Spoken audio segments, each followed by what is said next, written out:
Alright guys, it's Buzz Lightskin back with another review on Fantastic Four. Got this cool cut while I was at the movie theater. Let's get into it.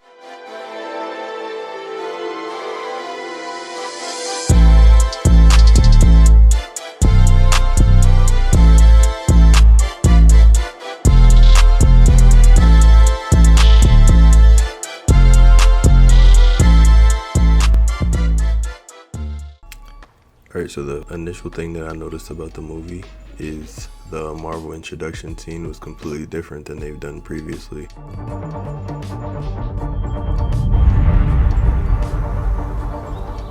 I do like this because it shows that Marvel is finally starting to do things differently. Like, it's been getting old the way they've been doing the Marvel Cinematic Universe, for the past couple movies. And I will say they've done well in the, maybe like the last 3 movies, like Deadpool and the Thunderbolts, like those were actually good movies. So I do like they're actually trying to be experimental with some of the things they're doing now, because that's not what we've seen before. And then I don't know if they did this at all movie theaters, but they had a little countdown timer, and it counted down from 10, and with the like Fantastic Four theme that they had for the movie as well, leading up to that it said IMAX Fantastic Four. So I'm not sure if that was at all theaters, but it was at the AMC that I went to see it at.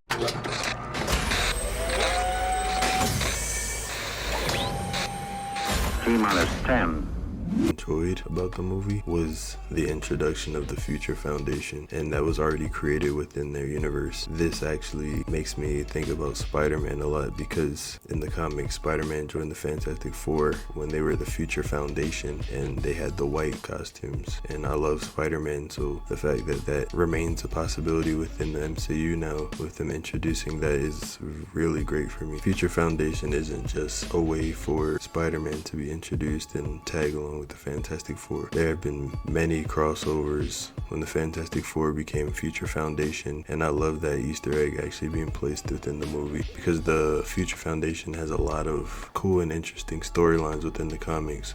So it'll be interesting to see if they actually go with some of those moving forward, with them finally being able to have the Fantastic Four along with the other superheroes in the MCU. I am really interested to see how they interact with other heroes, because within this movie we didn't get the chance to see that yet. I guess they're saving that for the better half of the movies when it comes to Avengers Doomsday and Avengers Secret Wars, to actually show more of that. They didn't want to give us too much so early with introducing the first family. They wanted the focus to typically stay on them for right now, so I do understand that. One thing that they did in this movie that I loved, and I referenced this in my Superman video if you guys watched that one, is they skipped the origin story. We've seen the origin story a couple times now for the Fantastic Four. We do not need to see them go back and do it for 30 minutes and waste our time in the movie. We've seen it done 3 times now, the second time done horribly. We don't need to speak of that terrible movie. That's probably the top 3 worst Marvel movie. Fantastic Four from 2015, and 10 years later they finally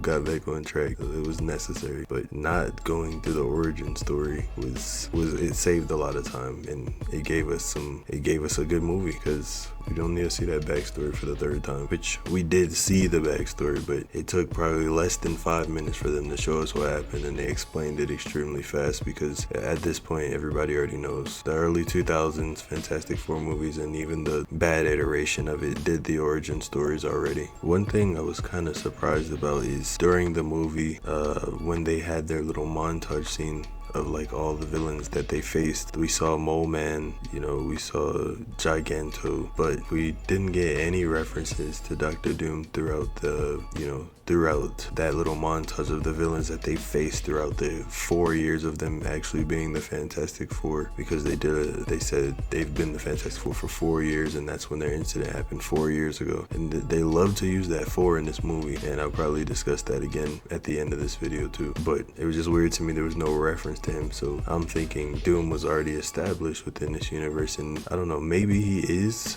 but they didn't want to really show the big bad too much for their upcoming Avengers films. So maybe he was already around, and maybe they ran into him before, but they didn't want to waste that in this movie. They didn't want to take away the hype factor of that big villain. So I've been seeing a lot of controversy go around online about their choice in the Silver Surfer. So I need to educate some people because Shalla-Bal Silver Surfer is not a gender swap of Silver Surfer. There's more than one Silver Surfer. This, as they say in the movie, is the Shalla-Bal Silver Surfer, which I actually do think they did really well, and I think the CGI was even done better than the early 2000 movies, which is a good thing because we don't want to see them backtracking. Again, Shalla-Bal is a completely different character. The male version of Silver Surfer is Norrin Radd that we've seen in the previous movie, so everybody's most likely used to that. The average viewer has seen the male version, and that's what everybody was used to. So when they weren't expecting to see a female version of the character, some people kind of got upset about that. But two different characters. We could see the Norrin Radd Silver Surfer still show up because he hasn't been used yet in this current MCU. So likely moving forward, we could still see that character. There's a reason they didn't do him in this movie, because we all know that these characters, even though they said in the beginning that they're in the 828 universe, they're likely gonna link up with the main MCU timeline. That way they can interact with all the other characters, knowing that they're gonna be in Avengers Doomsday. So it only makes sense. So they didn't want to waste Norrin Radd right now. But even with them not going the Norrin Radd route this time, I was impressed with their acting as Silver Surfer. You really felt the emotion. You really felt her loss because she had to basically abandon her family to save her entire planet. And literally Johnny used that to his advantage. He literally figured out her language, which I like that this iteration of Johnny, they actually showed that he was really intelligent, because typically people think of him as kind of dumb, and you know, he's also a scientist as well. So I'm glad that this movie did something different than the past iterations that we've seen. They actually showed his brain power as well. He was able to figure out a completely different language that came from an entirely different planet, and then use that to his benefit to basically get Shalla-Bal on the side of the Fantastic Four. So as I was saying in the beginning of the video as well, I love that the power cosmic was introduced, which opens up the door of possibilities for the Cosmic War, Cosmic Spider-Man, which is one of the strongest characters in the MCU. Obviously under the strongest character, one of the strongest characters in existence in Marvel, which is Franklin Richards. So I just love that introduction. I love that they brought this character into the world, because the amount of storylines that we could get from Franklin Richards actually being in the MCU now is insane. I would love for Marvel to get to the point after they finish up this phase to go to a Cosmic War type, phase in the Marvel Cinematic Universe. I think that would be very interesting, and we all need a break from the multiverse. The multiverse is very draining at this point. It's confusing for people who aren't like extreme big Marvel fans at this point as well. People are kind of tuning out from that multiverse aspect, and it's being used in so many different forms of media, and like Marvel Cinematic Universes. It's being used in Invincible, DC projects, and I just think it's time for that to come to an end. I'm really surprised with this movie because I was actually expecting the Fantastic Four to lose. So my speculations that I had from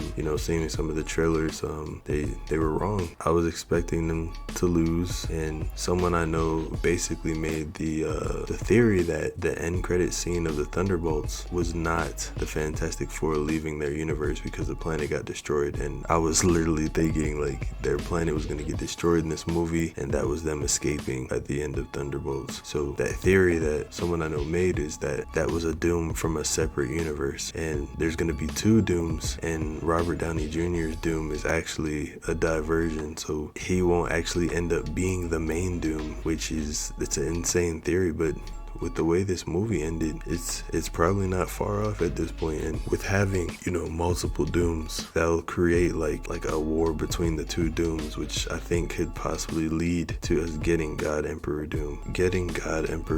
Oh man, that would be perfect. Like I've always wanted to see the storyline of God Emperor Doom in a movie. I feel like that's the only way to go when you're introducing a character as big as Doctor Doom is, and arguably people could say he is the best MCU villain of all time. That, I believe, is going to be a setup for God Emperor Doom to show up and not just be a regular Doom variant or what have you. And now at this point, they're going to have to figure out a way to bring back Thanos, because it ain't no way you do God Emperor Doom and we don't get a brutal, gruesome scene of Doctor Doom ripping the spine out of Thanos' was back, because that is like one of the most popular comic panels in existence. And what that would do is people would understand how serious and how bad Doctor Doom is to beat the biggest bad that we've seen so far in the Marvel Cinematic Universe. So for the everyday viewer, they're gonna be like, okay, like this is serious, and like I'm interested. And I think that would get people in the theaters as much as they were in the theaters back then when